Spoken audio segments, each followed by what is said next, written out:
RFM, l'invité. L'invité de ce journal est le ministre de la fonction publique et du travail. Mansour Sy parle de la fête du 1er mai, des conditions des travailleurs et de la sécurité au travail. Mansour Sy s'entretient avec Elhadj Assane Gueye. Nous sommes avec monsieur le ministre de la fonction publique, du travail, du dialogue social et des organisations professionnelles. Monsieur le ministre, bonjour. Bonjour.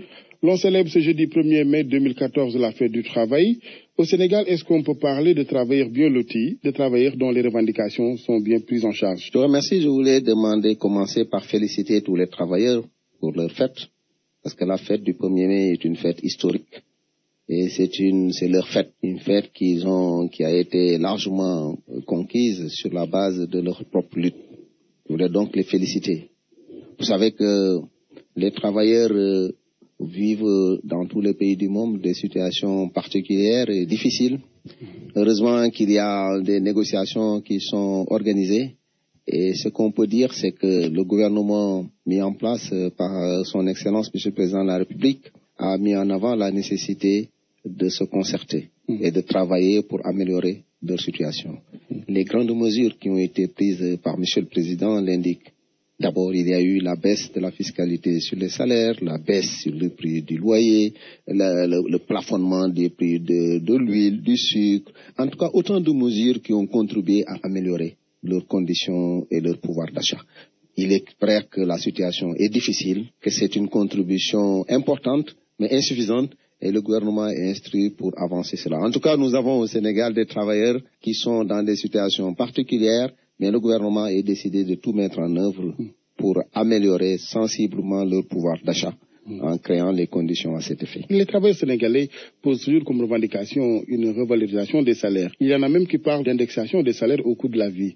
Où en êtes-vous? Je pense que sur ce plan, nous sommes en train de mener une grande réforme qui nous permet de faire l'état des lieux de la rémunération des travailleurs. Le gouvernement a vu qu'il y avait vraiment une situation anormale.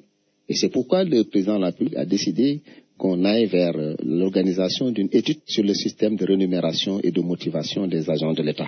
Nous avons seulement au niveau de la fonction publique, une fonction publique déstructurée, où les revendications des travailleurs qui sont des revendications pour dire mettez-nous au même niveau que les gens de même formation, donc des revendications qui remettent en cause, qui posent la nécessité de traiter avec équité les travailleurs.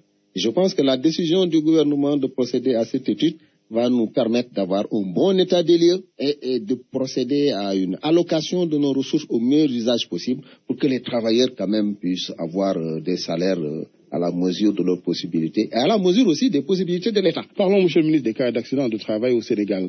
On a dénombré l'année dernière 2250 cas d'accidents de travail, 4 milliards dépensés par le gouvernement. On a indexé dans ce rapport des entreprises où on manipule des produits chimiques. Qu'est-ce que le gouvernement est prêt à faire pour prendre des mesures radicales quand même, pour protéger, sécuriser ces lieux de travail? Le gouvernement a été scandalisé parce qu'il y a beaucoup d'accidents du travail qui pouvaient être empêchés en termes de prospective.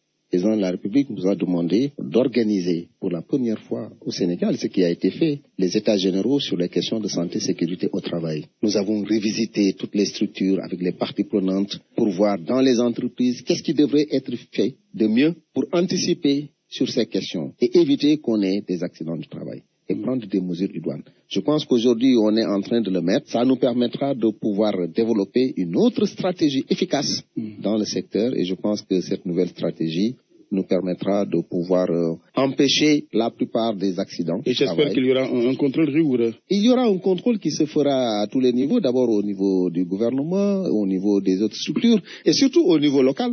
Vous savez que maintenant, il y a une autre culture chez les travailleurs. Les travailleurs savent qu'ils doivent être dans les conditions les meilleures. Les revendications des travailleurs ne sont pas seulement des revendications salariales. La plupart de leurs revendications touchent les questions, les conditions de sécurité au travail. Une conférence sociale s'est tenue la semaine dernière à Dakar en vue d'un pacte social, n'est-ce pas? Est-ce que le gouvernement s'est donné les moyens d'y arriver à ce pacte social, notamment en respectant les engagements souvent pris vis-à-vis des travailleurs? La première mesure prise par le gouvernement, c'est de préparer la conférence sociale avec les partenaires. On a élaboré ensemble les termes de référence, on a élaboré ensemble les plans de mise en œuvre, on a élaboré ensemble les documents préparatoires, on a élaboré ensemble combien chacune des interventions devait se faire. On a organisé ensemble le truc. Donc on est arrivé vraiment à des conditions, à toutes les étapes, dans la conception, l'élaboration et la mise en œuvre, nous avons fait avec les partenaires sociaux, donc les travailleurs et les employeurs.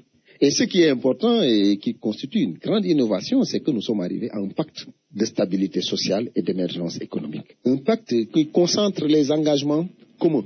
Parce qu'on est parti d'un état des lieux, des attentes de chacune des parties, des travailleurs, du gouvernement et des employeurs, et on a pris des engagements communs et des engagements spécifiques.